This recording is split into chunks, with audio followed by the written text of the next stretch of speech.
Si alguna vez alguien te hizo sentir que lo que ocurre puertas adentro no le importa a nadie, hoy vale la pena detenerse y preguntar algo más profundo. ¿De verdad nadie lo ve o simplemente nadie lo quiere mirar? Hay cosas que se esconden con sonrisas en público, con frases bonitas delante de la familia, con una apariencia de normalidad que solo existe afuera, pero por dentro de la casa se vuelve un lugar donde se camina con cuidado, donde el silencio pesa, donde una mujer aprende a medir cada palabra para no provocar una explosión, y entonces surge la duda que duele. Si los vecinos no escuchan, si los amigos no se imaginan, si incluso algunos familiares prefieren no meterse, ¿Dios sí lo ve? Porque aquí está el punto que muchas personas olvidan cuando hablan de fe, de familia, de aguantar, de orar y ya. Dios no es indiferente ante la violencia, y mucho menos ante la violencia disfrazada de carácter fuerte, de estrés, de celos porque te ama, de autoridad porque así debe ser el hogar, o de supuesta espiritualidad para controlar. Hay hombres que lastiman y luego se sientan tranquilos, convencidos de que todo se borra con un perdón, o con un regalo, o con una promesa de no va a volver a pasar. Y hay mujeres que terminan creyendo que lo que sienten no cuenta, que exageran, que tienen que ser más pacientes, que quizás si se esfuerzan un poco más él va a cambiar. Pero dime algo con sinceridad. ¿Cuántas veces una herida tuvo que repetirse para que por fin le pusieran nombre? ¿Cuántas noches una mujer tuvo que llorar en silencio para no ser acusada de dramática? Y aquí no se trata de señalar con morbo, ni de alimentar odio, ni de convertir el dolor en un espectáculo. Se trata de abrir los ojos y ponerle luz a lo que se ha querido mantener en sombra. Porque cuando una persona hiere a otra en un lugar que debería ser refugio, eso no es un asunto privado en el sentido moral. Puede ser privado para los demás, sí, pero no es invisible para Dios. Y esto es importante decirlo desde el inicio, porque hay una mentira que se repite por generaciones. Lo que pasa a la pareja se queda en la pareja, como si el sufrimiento fuera una cláusula de matrimonio, como si el miedo fuera parte del amor, como si el control fuera una prueba de fidelidad, como si la humillación fuera un precio normal por mantener una familia unida. No, el amor no se construye con amenazas, no se cuida con gritos, no se prueba con golpes, no se mantiene con vigilancia, y aunque el mundo a veces aplauda al hombre dominante, Dios no aplaude la destrucción. Un guión nace de un concepto central, y el concepto central aquí es simple. Dios ve lo oculto y no lo normaliza. Y cuando se entiende eso, algo cambia por dentro, porque la víctima deja de sentirse loca, deja de sentirse sola, deja de pensar que su dolor es pequeño, y el agresor, si todavía tiene un mínimo de conciencia, empieza a temblar por dentro, porque ya no está tratando solo con la opinión de la gente, está tratando con la verdad delante de Dios. Tal vez hoy alguien está escuchando esto y por primera vez siente que alguien puso en palabras lo que pasa en su casa, o tal vez alguien está escuchando y se reconoce en el lado oscuro, en el lado que lastima, en el lado que controla, en el lado que siempre tiene una excusa lista. Y aquí va una pregunta directa, sin gritos, pero sin adornos. ¿Qué crees que ocurre cuando una persona insiste en hacer daño en secreto creyendo que siempre tendrá la última palabra? Dios no es indiferente, y esa frase no es un eslogan. Es una advertencia y también una esperanza. Advertencia para quien hiere, porque la impunidad no es eterna, y esperanza para quien sufre, porque la injusticia no es el final de la historia. A veces la gente imagina a Dios como alguien lejano, como alguien que solo observa, como si el cielo fuera una especie de tribunal lento que nunca se pronuncia. Pero la Biblia muestra una y otra vez a un Dios que escucha el clamor del oprimido, que mira la verdad detrás de la apariencia, que no se deja engañar por palabras bonitas, y que no confunde familia con permiso para destruir. Y cuando alguien usa el vínculo más íntimo, el matrimonio, para convertirlo en una jaula, eso no es solo un problema de carácter, es un problema espiritual. Es una guerra por el alma, por la dignidad, por la vida emocional, por la seguridad. Ahora, hay algo delicado que decir, porque este tema toca fibras, y hay personas que han sido heridas incluso por consejos mal dados, por frases religiosas usadas como cadenas. Dios no te creó para vivir aterrada. Dios no te diseñó para caminar pidiendo perdón por existir. Dios no te llamó a justificar lo injustificable. Y al mismo tiempo, este mensaje no es una excusa para responder violencia con violencia, ni para caer en venganza, porque la justicia de Dios no es un arrebato, es una intervención que desenmascara y corta lo que está torciendo una vida. Hay una diferencia enorme entre buscar justicia y alimentar odio, entre protegerse y destruir, entre poner límites y perder el alma en el proceso. Y tal vez alguien diga, pero si Dios ve, ¿por qué tarda? Y esa pregunta no es falta de fe, es humanidad, porque el dolor alarga los días, y el miedo vuelve eterno cada minuto. Pero incluso cuando parece que nada cambia, muchas veces ya se está moviendo algo. Se cae una máscara, se rompe una alianza de silencio, aparece una oportunidad, una puerta se abre, una conversación llega, una verdad sale a la luz. Y en otros casos, lo que se mueve primero es interno. La mujer vuelve a reconocerse, vuelve a recordar que su vida tiene valor, vuelve a entender que amor no es terror. Y ese despertar ya es una forma de rescate, porque el abuso se alimenta del aislamiento, de la confusión, y cuando la mente se aclara, el control empieza a perder fuerza. Este es un tema serio, y por eso se habla con claridad. Si hay peligro real, si hay amenazas, si hay agresión física, si hay riesgo para ti o para tus hijos, buscar ayuda inmediata no es falta de fe, es sabiduría, es protección, es escoger la vida. Y si eres tú quien hiere, quien grita, quien controla, quien empuja, quien humilla, quien manipula, escucha esto como un llamado urgente. No estás jugando con una discusión de pareja, estás quebrando algo sagrado, estás sembrando destrucción, y no se puede sembrar destrucción y pretender cosechar paz. A veces no empieza con un golpe, empieza con una frase que parece pequeña pero te deja marcada.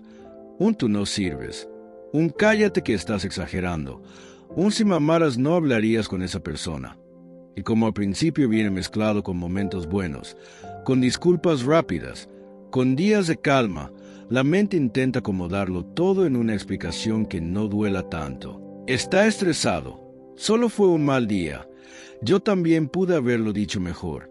Y así, sin darte cuenta, el dolor comienza a volverse secreto. Porque lo secreto no nace solo del miedo. También nace de la vergüenza, de esa sensación de que si lo cuentas a alguien te va a preguntar por qué te quedas, por qué no reaccionas, por qué no lo dejaste antes, como si el corazón tuviera un interruptor fácil para apagar el amor, el apego, la esperanza, la dependencia económica, el temor por los hijos, o incluso el peso de la opinión de la familia. Y cuando el dolor se vuelve secreto, la casa cambia de temperatura aunque nadie lo note desde afuera. Ya no es un lugar donde descansas, sino un lugar donde calculas, donde aprendes a leer gestos, a anticipar humores, a escoger ropa, tono de voz, palabras exactas, para no provocar una tormenta. Es como vivir con una alarma encendida por dentro. Y lo más triste es que con el tiempo esa alarma se vuelve parte de lo cotidiano. Te acostumbras a pedir permiso para cosas simples. Te acostumbras a dar explicaciones por todo. Te acostumbras a sentir culpa por respirar. Y eso es peligroso porque el abuso no solo te hiere, también te reeduca. Te enseña a dudar de ti, a desconfiar de tu memoria, a pensar que la culpa siempre es tuya, a creer que si fuera mejor esposa él sería mejor hombre. Pero no funciona así, porque nadie se transforma en persona sana a costa de destruir a otra. Hay señales que casi siempre aparecen antes de que la violencia sea evidente para los demás, palabras que humillan disfrazadas de broma, críticas constantes presentadas como consejos, control de dinero con la excusa de administrar mejor, revisión del celular como si fuera un derecho, aislamiento gradual. No me gusta esa amiga. Tu familia se mete demasiado. ¿Qué necesidad tienes de salir? Y en cada paso, lo que se pierde no es solo libertad, se pierde oxígeno, porque la vida se vuelve más pequeña, y cuando una vida se hace pequeña, es más fácil dominarla. Por eso el secreto es tan útil para el agresor, porque el silencio le da espacio, le permite construir una versión pública de sí mismo mientras en privado se permite lo peor. Y llega a un punto donde la amenaza no siempre es explícita. A veces basta con una mirada, con un golpe a la mesa, con el silencio castigador que dura días, con la frase que te deja helada. Si hablas, vas a ver. Y la mente empieza a pensar en los riesgos. Si cuento, él se enoja. Si cuento, nadie me cree. Si cuento, me juzgan. Si cuento, me quedo sola. Entonces callas, pero callar no te protege para siempre. Solo aplaza el choque, solo empuja la herida hacia adentro, y lo que se guarda.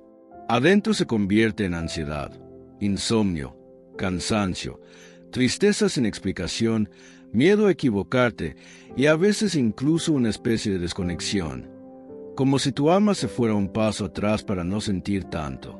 Y aquí es donde la fe, cuando se entiende bien, no debería usarse para aumentar el silencio, sino para romperlo, porque Dios no es un espectador que mira hacia otro lado. Jesús dijo una frase que corta como luz en una habitación cerrada. No hay nada oculto que no haya de ser manifiesto, ni secreto que no haya de ser conocido y salga a la luz. Lucas 8:17. Esa idea no es para asustarte, es para recordarte que el secreto no tiene la última palabra, que lo escondido no es más fuerte que la verdad, que la sombra no puede ganar cuando la luz llega. Y sí, a veces la luz llega de manera lenta, pero llega, porque el abuso necesita oscuridad y la justicia necesita revelación.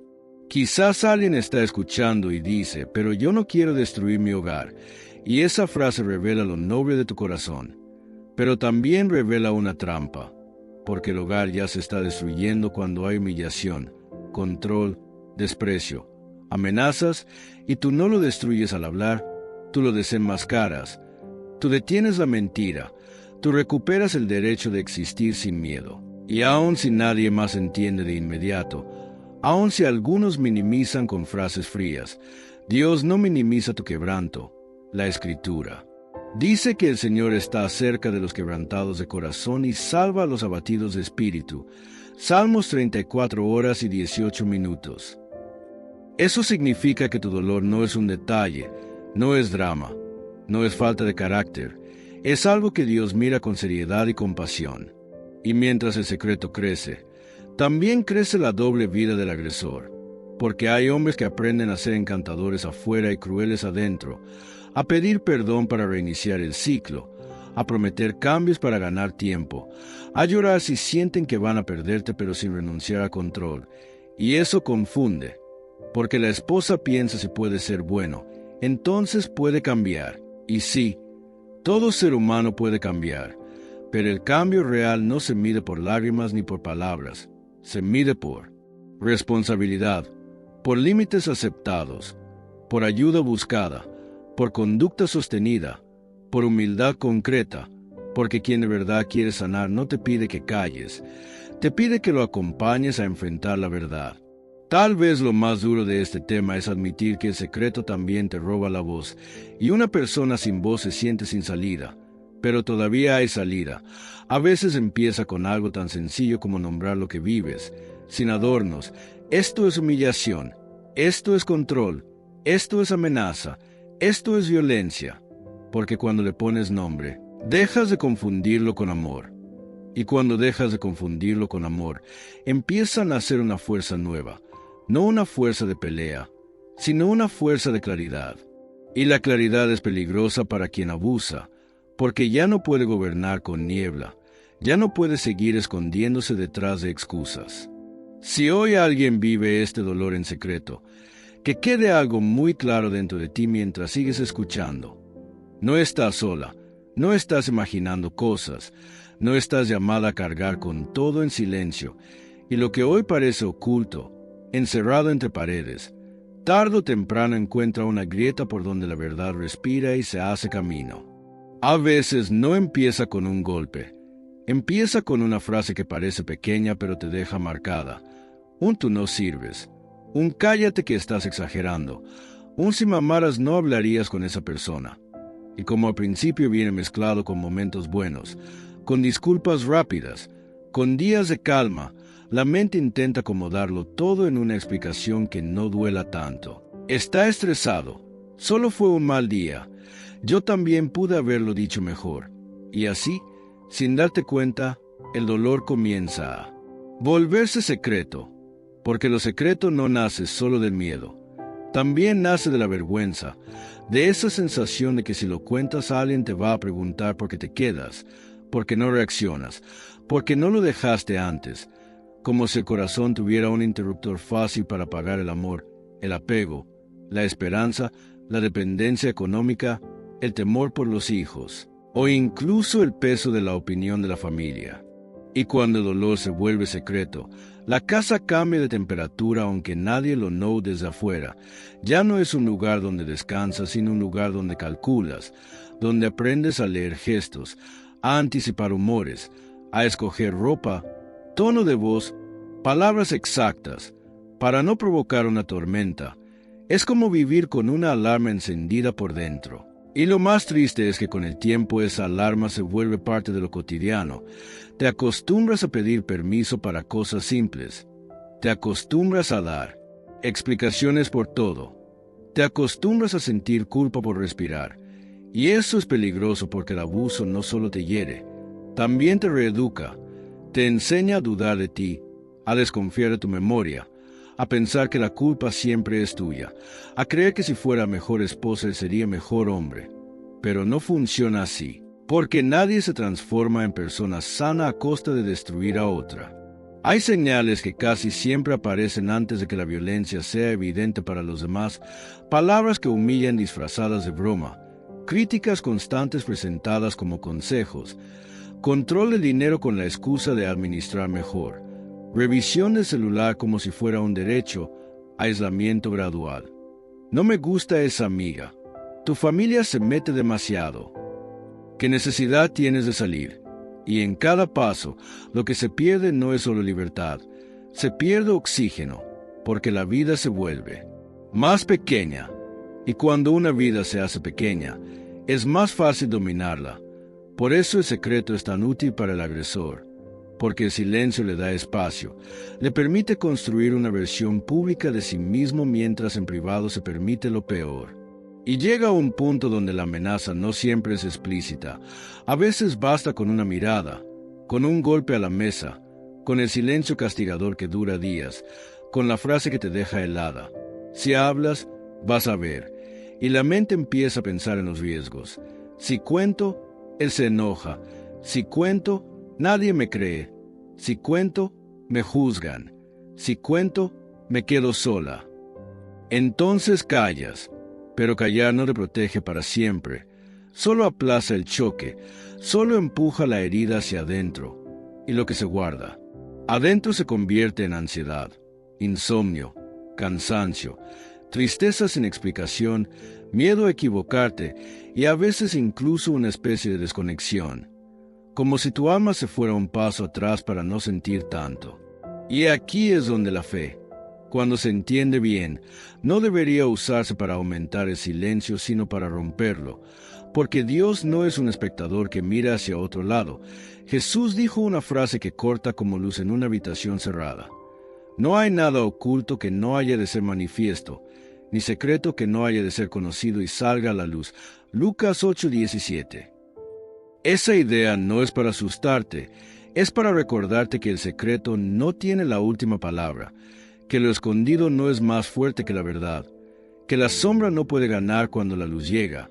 Y sí, a veces la luz llega de manera lenta, pero llega, porque el abuso necesita oscuridad y la justicia necesita revelación.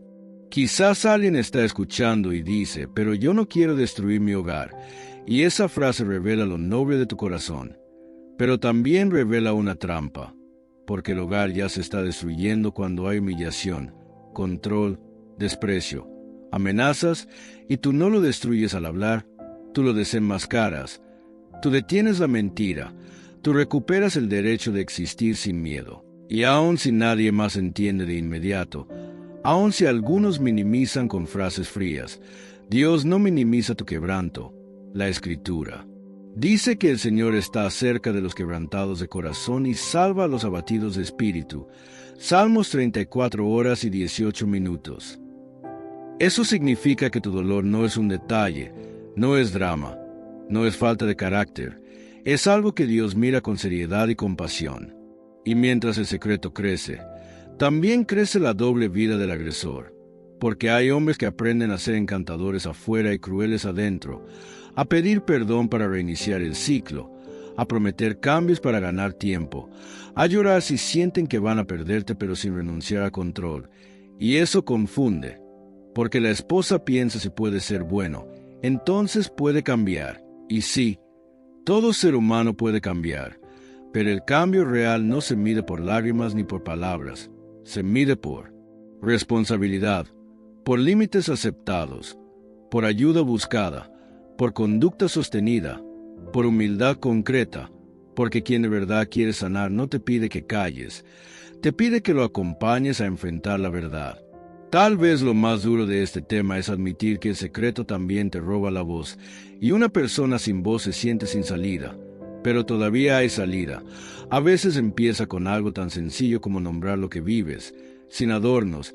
Esto es humillación, esto es control, esto es amenaza, esto es violencia. Porque cuando le pones nombre, dejas de confundirlo con amor. Y cuando dejas de confundirlo con amor, empiezan a ser una fuerza nueva. No una fuerza de pelea, sino una fuerza de claridad. Y la claridad es peligrosa para quien abusa, porque ya no puede gobernar con niebla, ya no puede seguir escondiéndose detrás de excusas. Si hoy alguien vive este dolor en secreto, que quede algo muy claro dentro de ti mientras sigues escuchando.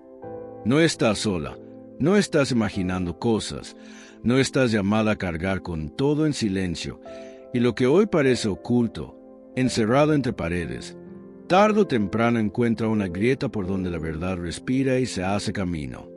Cuando ya se reconoce que esto no es un mal momento, sino un patrón, y cuando ya se ve que el corazón se revela por sus frutos, aparece una pregunta inevitable que ordena todo lo demás. Entonces, ¿qué es lo que Dios exige de un esposo? ¿Cuál es el estándar real? Sin excusas, sin maquillaje, sin discursos bonitos, sin la trampa de confundir autoridad con control. Porque muchos hombres, y también muchas familias alrededor, se acostumbraron a medir el matrimonio con reglas humanas. Mientras no me sea infiel, mientras traiga dinero, mientras no falte a casa, como si eso fuera suficiente para llamar amor a lo que en realidad puede ser una convivencia fría, tensa, intimidante, y aquí es donde conviene volver a lo esencial, a lo simple, a lo que no se negocia. Dios no define el amor con poder, lo define con cuidado, y si el cuidado no existe, no hay amor aunque haya anillo. La Biblia lo dice sin rodeos con una frase que corta cualquier defensa de maltrato. Maridos, amad a vuestras mujeres y no seáis ásperos con ellas. No dice amad cuando ellas se porten bien. No dice amad mientras no te contradigan. No dice amad si no te hacen enojar. Dice amad y luego añade algo que mucha gente pasa por alto.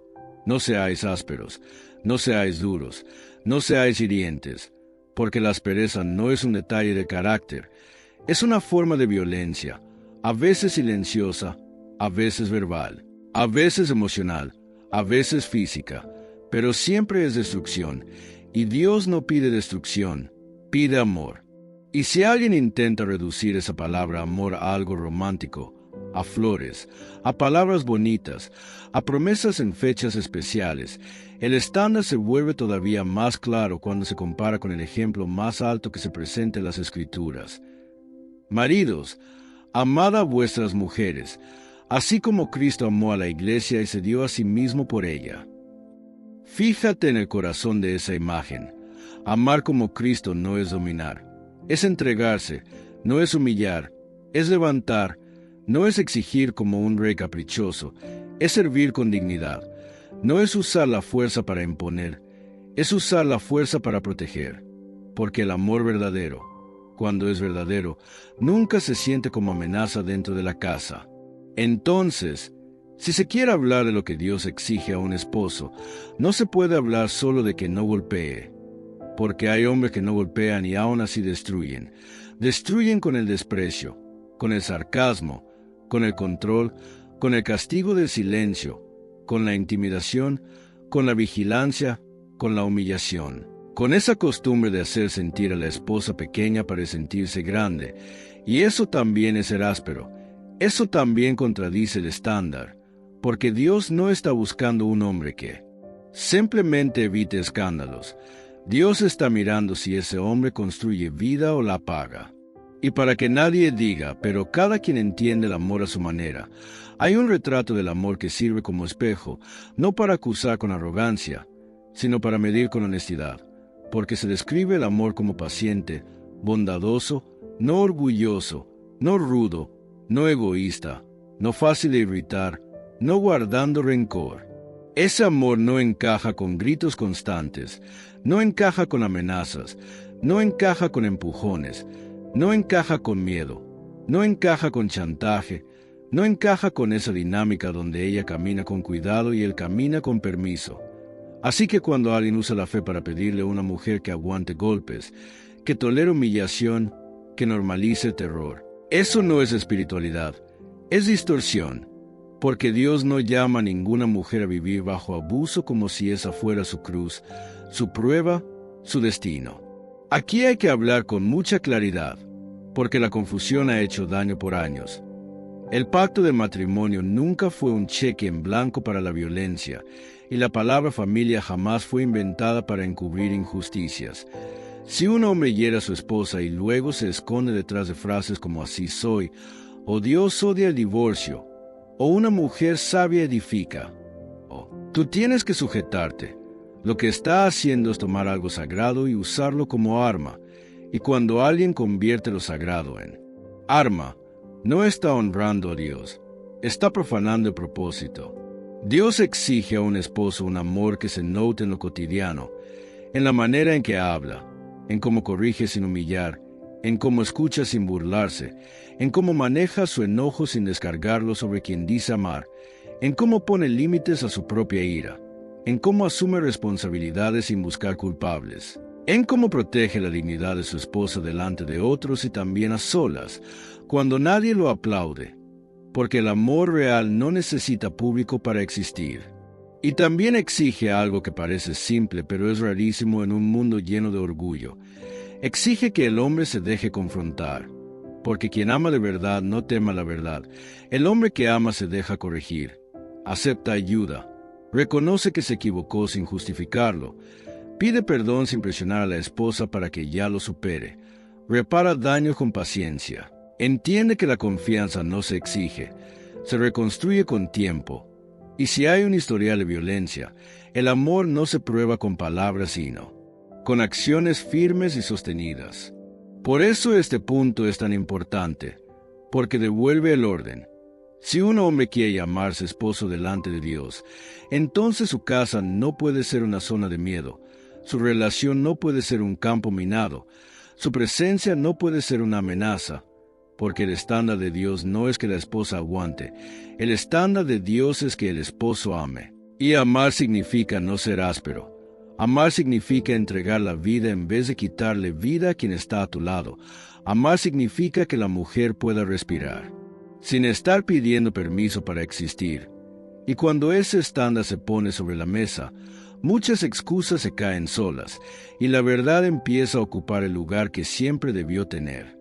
Hay una forma de eliminación que casi nadie menciona porque no hace ruido, no deja moretones visibles, no genera un escándalo inmediato, pero por dentro empieza a cerrar puertas de una manera implacable.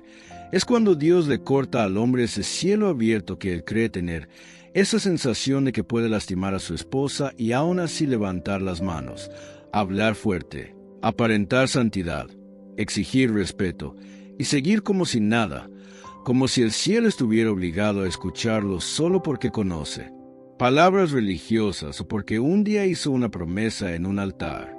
Y aquí conviene decirlo con calma, Porque esto no va de superstición y de frases para asustar, va de una ley espiritual sencilla. No se puede sembrar violencia en el lugar más íntimo y luego pretender cosechar respaldo espiritual.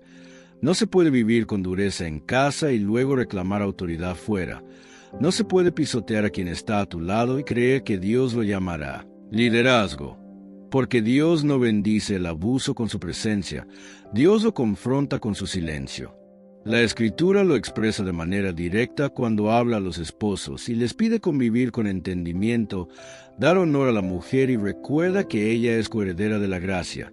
Y entonces lanza una frase que debería hacer temblar a cualquier hombre que maltrata, para que vuestras oraciones no tengan estorbo. Es decir, hay conductas que levantan un muro invisible entre la boca y el cielo. El hombre habla pero no atraviesa, pide pero no recibe, canta pero no conecta, y lo más peligroso es que al principio ni se da cuenta, porque sigue teniendo costumbre de religión. Sigue con su voz, sigue con sus rutinas, pero por dentro algo empieza a secarse. Y cuando el cielo se cierra para alguien así, no siempre se nota afuera de inmediato. A veces se nota primero en lo interno. El agresor se vuelve más irritable, más vacío, más desesperado, más necesitado de control, porque perdió lo único que podía haberlo frenado, la reverencia. Y aquí aparece una ironía dolorosa. El hombre que hiere a su esposa muchas veces cree que su fuerza está en imponer, pero en realidad su fuerza estaba en la cobertura que él mismo está despreciando. Y cuando esa cobertura se retira, queda expuesto a su propio caos. Por eso es tan común ver a un hombre que maltrata y aún así ora con un orgullo extraño, como si la oración fuera un derecho automático, pero la Biblia no lo presenta así. Incluso dice que si una persona mira la iniquidad en su corazón, el Señor no la escuchará. Eso no significa que Dios sea caprichoso, significa que Dios no se asocia con la mentira, y el abuso siempre viene con mentira. Mentira para los demás, mentira para la esposa, mentira para los hijos, mentira para sí mismo. Yo tengo razón, ella se lo buscó. Yo soy así. Dios entiende. Dios sabe que en el fondo soy bueno. Y mientras esa mentira siga gobernando, la oración se vuelve ruido. Mira lo serio de esto. Hay hombres que creen que su problema es la esposa, cuando su problema real es que están peleando con Dios. Creen que el obstáculo es el carácter de ella, cuando el obstáculo es su propio pecado, su propia violencia, su propia falta de dominio propio, y entonces se frustran porque nada les sale bien, porque sienten que todo se atasca, porque se les cierran puertas, porque se les apaga la alegría, porque pierden paz, pero en vez de reconocer estoy mal, aprietan más el control, se vuelven más duros, más ásperos, más manipuladores, como si la solución a su vacío fuera hacer más pequeña a la mujer, y es ahí donde empieza una espiral peligrosa, porque el hombre sin cielo abierto busca un trono en la casa, y ese trono se construye con miedo. También hay otra verdad que desenmascara esta etapa. Dios no solo escucha palabras, Dios mira caminos, y la Escritura dice que el Señor está lejos de los impíos, pero oye la oración de los justos. Eso no es para que una mujer se sienta superior, es para entender que la justicia aquí no es perfección, es dirección, es arrepentimiento, es verdad, es caminar en luz, es dejar de justificar lo malo. Y cuando un hombre hiere y además se niega a cambiar, él mismo se coloca en un lugar donde su voz pierde peso espiritual. Y aunque sigue intentando aparentar, por dentro lo sabe. Sabe que está actuando. Sabe que su oración se volvió una máscara más. Y quizá alguien se pregunte, ¿cómo se ve eso en la vida real? Se ve cuando un hombre comienza a sentir que ya no puede sostener su imagen. Se ve cuando se vuelve más ansioso, más paranoico, más dominado por la necesidad de controlar. Se ve cuando su propia conciencia le estorba, cuando empieza a vivir irritable, cuando ninguna celebración le llena, cuando incluso los momentos buenos se sienten falsos, como si estuviera sonriendo con la boca pero con el alma apagada. Y aunque culpe a todos, por dentro hay una sequedad que no se cura con poder humano, porque el vacío espiritual no se llena con gritos ni con amenazas. Y aquí viene una advertencia que al mismo tiempo es una oportunidad, porque este corte del cielo no es solo castigo, también puede ser misericordia, puede ser un freno antes de una caída mayor, como si Dios estuviera diciendo: no voy a respaldar tu violencia, no voy a potenciar tu doble vida, no voy a darte combustible espiritual para que sigas destruyendo. Y si en este punto el hombre se humilla de verdad, si reconoce sin excusas, si busca ayuda seria, si se somete a un proceso real de cambio, ese estorbo puede convertirse en camino de restauración.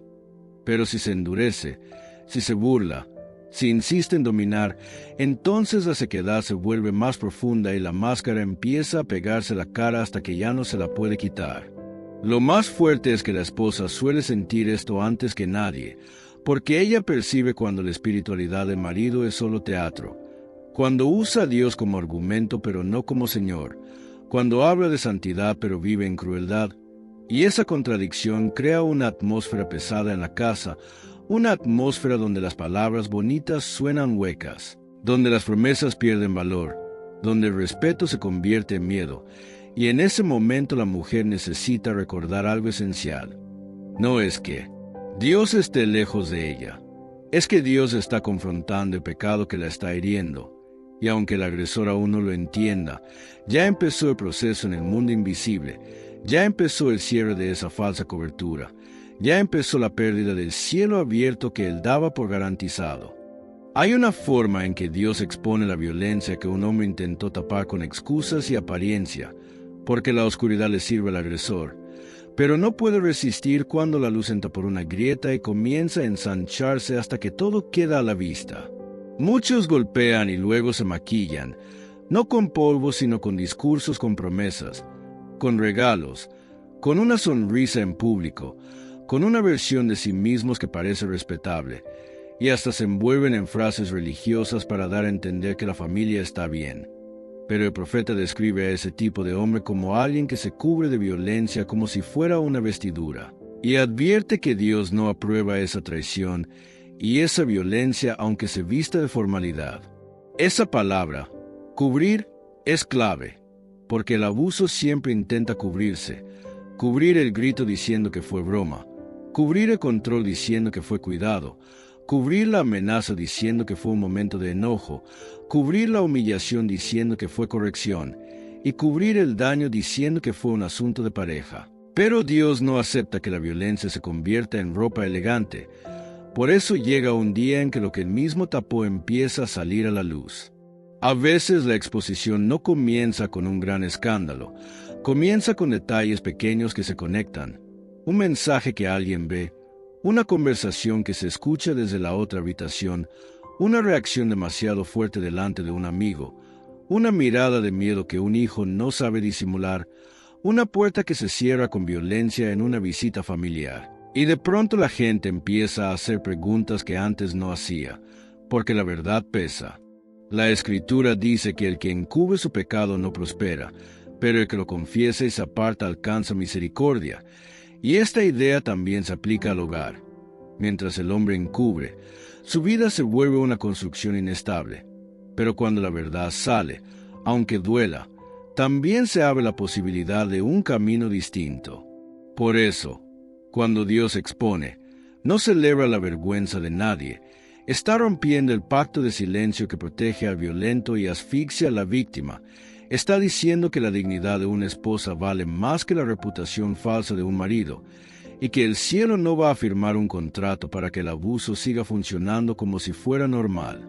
En muchos casos la exposición llega justo donde al agresor más le duele, en su familia, en su reputación, en sus decisiones, en sus oportunidades, porque las mentiras requieren energía para sostenerse, y tarde o temprano esa energía se agota, entonces su propio carácter lo traiciona, su lengua lo delata, sus historias se contradicen, y lo que parecía control se convierte en torpeza, como describe el Salmo cuando dice que Dios los hiere y que sus propias lenguas los hacen caer.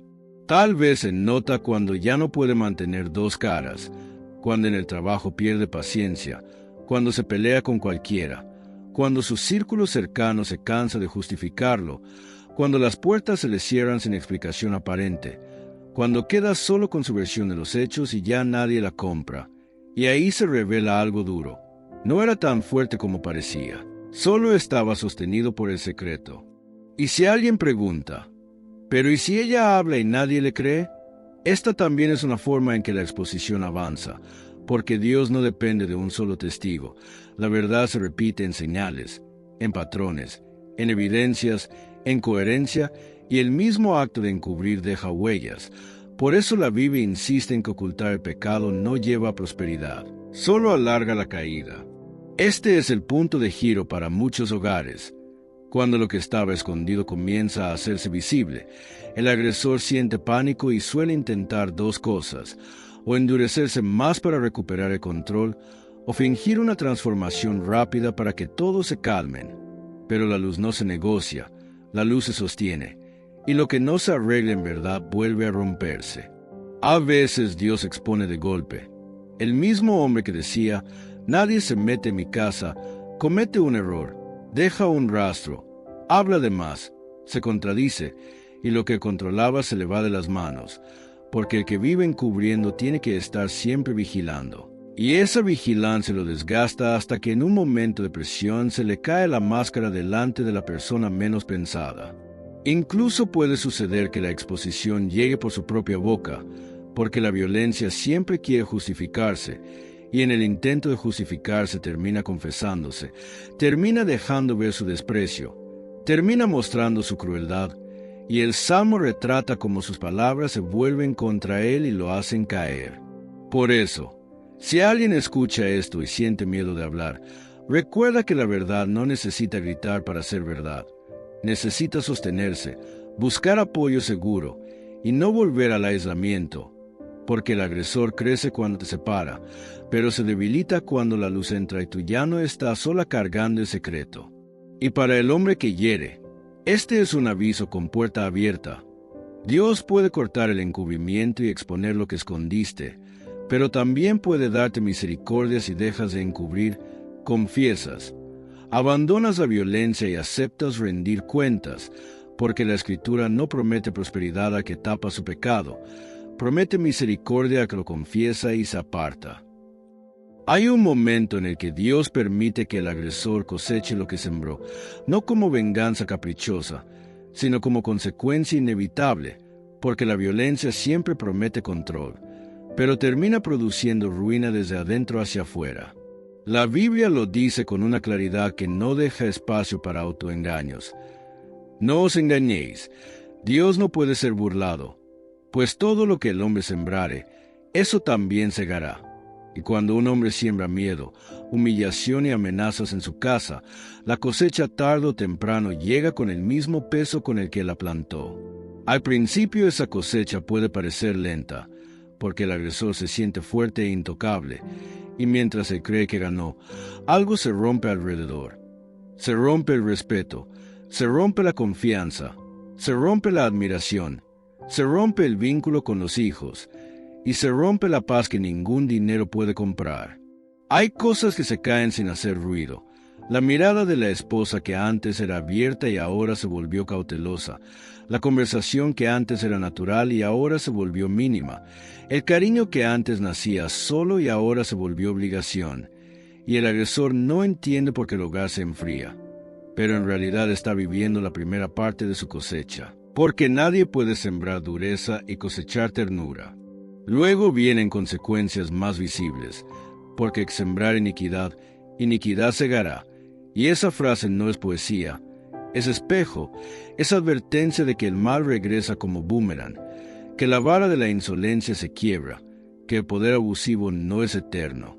A veces esa cosecha se manifiesta en puertas que se cierran, en oportunidades que se pierden, en decisiones torpes que nacen de un carácter sin dominio propio, y el hombre empieza a pelear con todos, no solo con su esposa, porque quien acostumbra usar la fuerza en casa suele terminar usando la fuerza en cualquier lugar, y esa misma actitud le crea enemigos, lo aísla, lo deja sin aliados reales.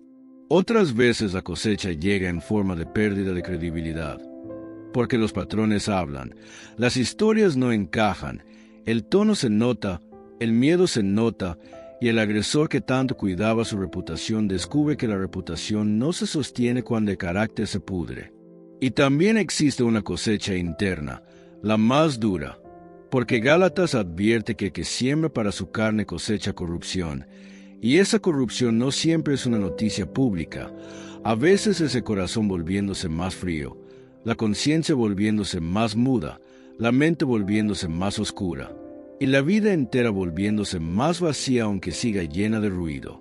El agresor suele pensar que el castigo sería perder a la esposa, pero muchas veces el castigo empieza antes. Empieza cuando ya la perdió por dentro, cuando ella sigue ahí físicamente pero su alma se fue a un lugar de defensa, cuando ya no confía, cuando ya no cree, cuando ya no se siente segura, y esa distancia es una cosecha directa de la violencia.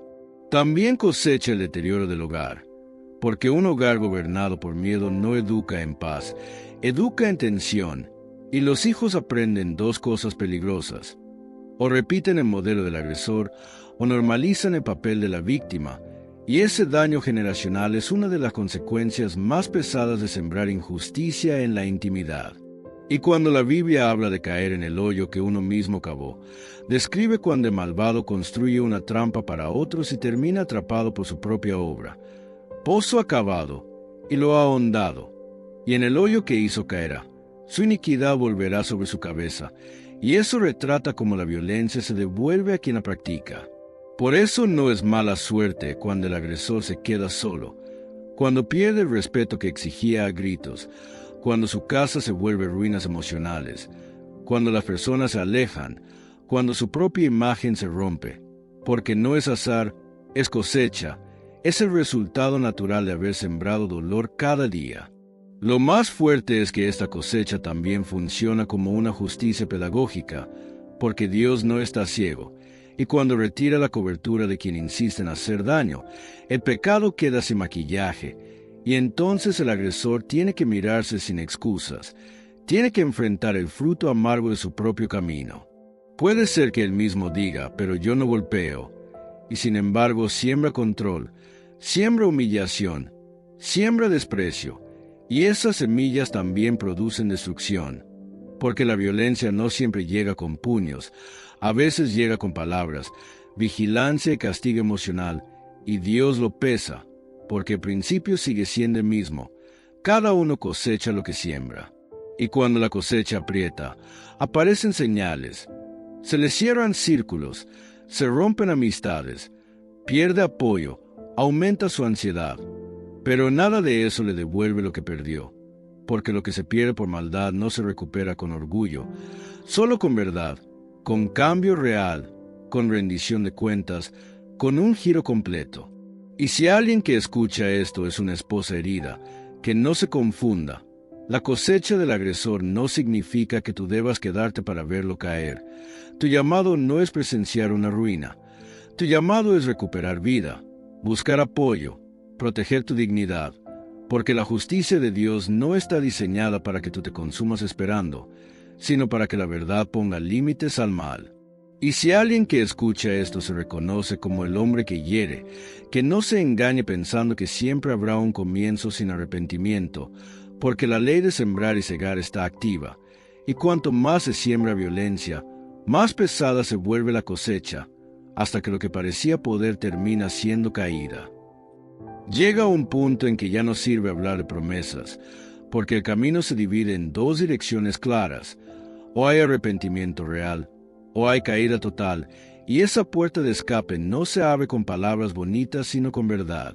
Arrepentimiento real no es decir, perdón, para que todo vuelva a la normalidad. Es reconocer sin excusas el daño causado, llamar violencia lo que fue violencia, y aceptar que el control, la humillación y el miedo no son parte del amor. La Escritura describe la diferencia entre una tristeza que solo lamenta consecuencias y una tristeza que viene de Dios y produce arrepentimiento, es decir, un cambio de dirección.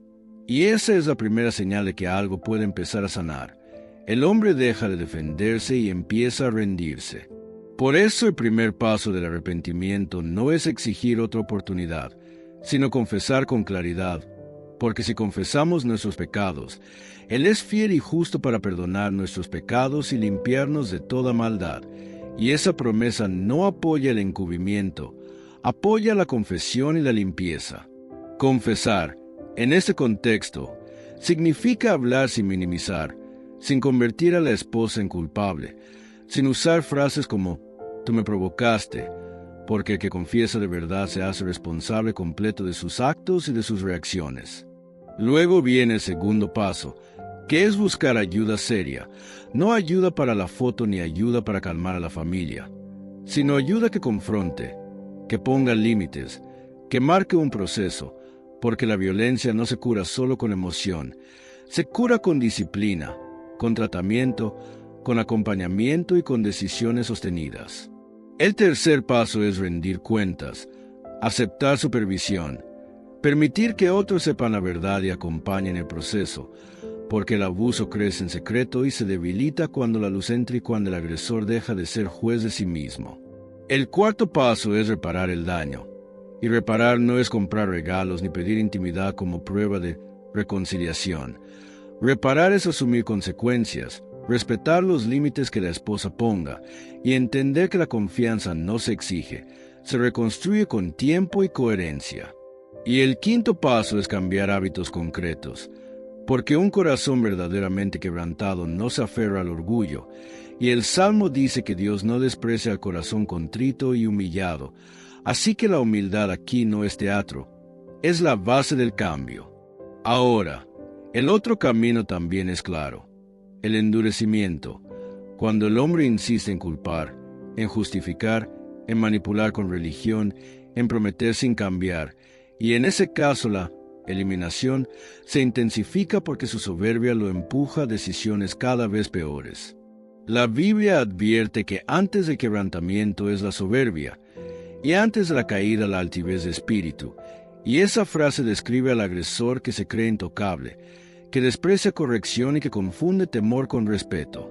En ese estado, Dios deja que la cosecha avance, se cierran puertas, se rompe la reputación, se erosiona el hogar, y lo que llamó autoridad termina siendo vergüenza, porque nadie puede sembrar abuso y cosechar paz. También por eso Proverbios afirma que el que encubre su pecado no prospera, pero el que lo confiesa y se aparta alcanza misericordia, de modo que el punto decisivo no es si el hombre lloró, sino si abandonó la violencia. Para la esposa, esta puerta de escape se entiende así. Dios no te pide que sostengas la apariencia para que la aprenda. Dios te permite poner límites, buscar apoyo y protegerte, y el arrepentimiento verdadero del otro se verá, no se discutirá. Y para el hombre, la puerta de escape se entiende así. Si de verdad temes a Dios, deja el orgullo, confiesa, acepta ayuda, rinde cuentas y cambia, porque el cielo no respalda la violencia, pero se ofrece limpieza que se humilla y se aparta. Arrepentirse de verdad también significa detenerse de inmediato, porque no existe cambio real mientras se sigue lastimando. El primer fruto visible es que la violencia se corta, que el cuerpo de la esposa deja de estar en peligro y que el hogar deja de ser un campo minado. Si hubo agresión física, amenazas o persecución, un hombre arrepentido no discute la necesidad de distancia, no persigue, no chantajea con los hijos, no usa el llanto para entrar otra vez a la casa, entiende que proteger es parte del amor y que la seguridad es prioritaria. El arrepentimiento real no convierte a la esposa en terapeuta ni la hace responsable del agresor, porque el que quiere sanar busca ayuda y asume el costo. También cambia su manera de pedir perdón, porque pedir perdón no es pedir silencio, es pedir perdón sabiendo que la otra persona puede decir, no me siento lista, y aún así el hombre se mantiene firme en su cambio, sin castigarla por su prudencia. En la práctica se ve en acciones. Deja de revisar teléfonos, de exigir contraseñas, de controlar el dinero, de aislarla y aprende a respetar. En cambio, el endurecimiento se nota cuando el hombre usa frases espirituales para evitar responsabilidad, cuando solo pide perdón para que no lo expongan, cuando promete, voy a cambiar, pero no acepta ningún límite, y ahí se cumple lo que ya se advirtió. El que encubre no prospera, y la soberbia lo empuja hacia el quebrantamiento. Por eso esta puerta es seria.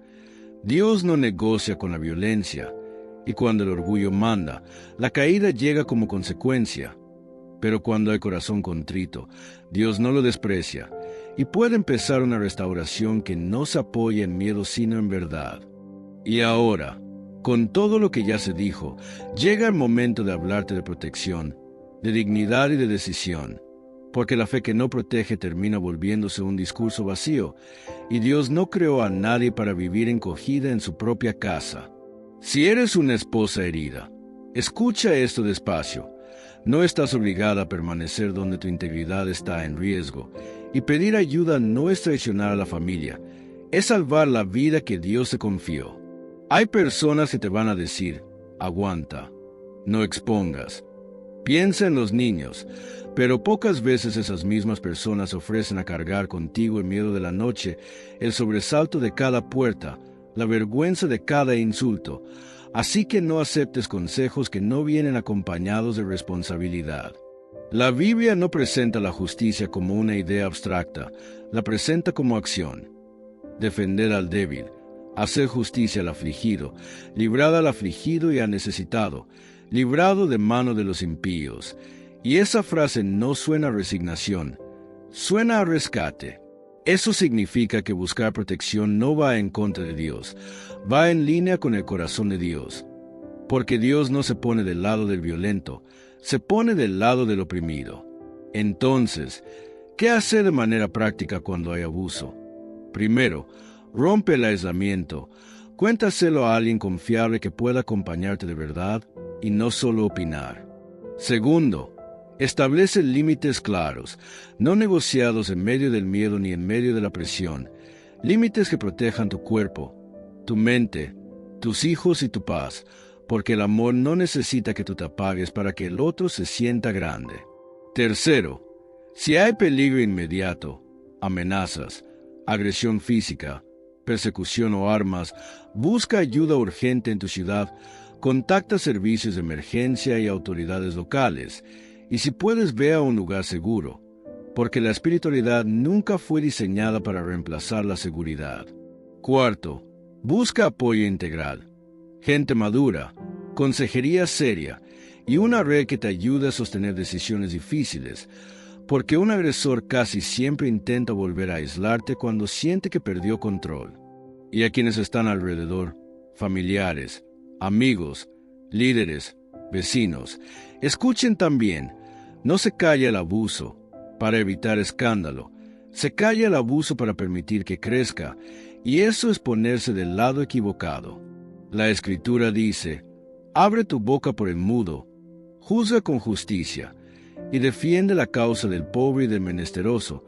Así que el silencio cobarde no es neutral, el silencio cobarde favorece al fuerte.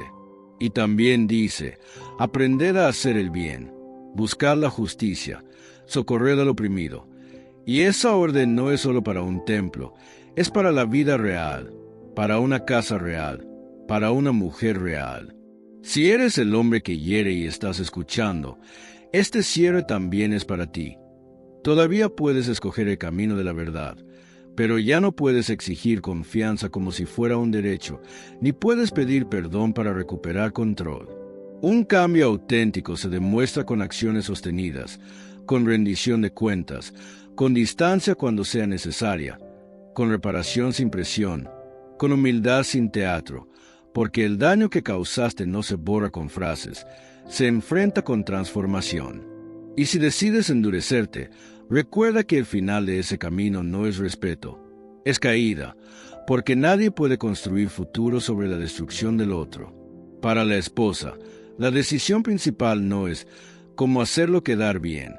La decisión principal es cómo vivir, cómo volver a respirar, cómo recuperar tu voz y cómo romper un ciclo que podría repetirse en tus hijos si nadie lo detiene. Tal vez el miedo te dice que no vas a poder, pero la verdad es que ya has soportado demasiado, y la misma fuerza que usaste para sobrevivir puede convertirse en fuerza para salir. Dios no bendice la violencia, Dios la confronta, la expone y le pone fin. A veces te preguntan, ¿Por qué no te fuiste antes? Y esa pregunta suele venir de quien nunca vivió con miedo. El abuso confunde, desgasta, te hace dudar de tu percepción y te promete que mañana será distinto. Así que no uses esa pregunta como condena. Úsala como señal de que hoy sí puedes empezar a hacer algo diferente. Si te sientes culpable por poner límites, recuerda que un límite no es odio, es una línea de protección. Y cuando trazas esa línea dices, mi vida vale, mis hijos merecen paz, no voy a llamar amor a lo que me rompe. Si alguien intenta torcerte con espiritualidad, como si la fe se midiera por cuánto dolor toleras, no te dejes engañar. La fe también se ve en la valentía de buscar luz, de pedir apoyo y de decir, esto no está bien.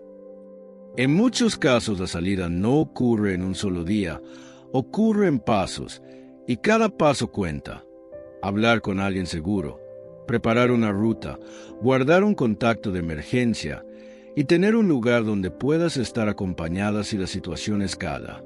Si hay niños, míralos con honestidad. Ellos pueden callar, pero el cuerpo aprende la tensión y crecer en un hogar de intimidación deja marcas. Protegerlos no es destruir su familia, es evitar que el miedo sea su normalidad. También es válido decirlo. Aquí no se trata solo de que él caiga. Se trata de que tú vivas, de que tu identidad no se apague, de que vuelvas a dormir sin sobresalto, de que puedas mirar el futuro sin pedir permiso para existir. Así que toma una decisión interior, aunque todavía no se vea afuera. Decide que tu voz vale. Decide que tu dignidad no es negociable. Decide que no sostendrás una fachada a costa de tu alma. Y decide que Dios no se ofende con tu búsqueda de seguridad. Y si hoy la única decisión posible es una decisión pequeña, que sea esta. Ya no callarás sola. Ya no llevarás el secreto como si fuera tu cruz. Ya no pedirás perdón por necesitar protección. Ya no justificarás lo que te destruye.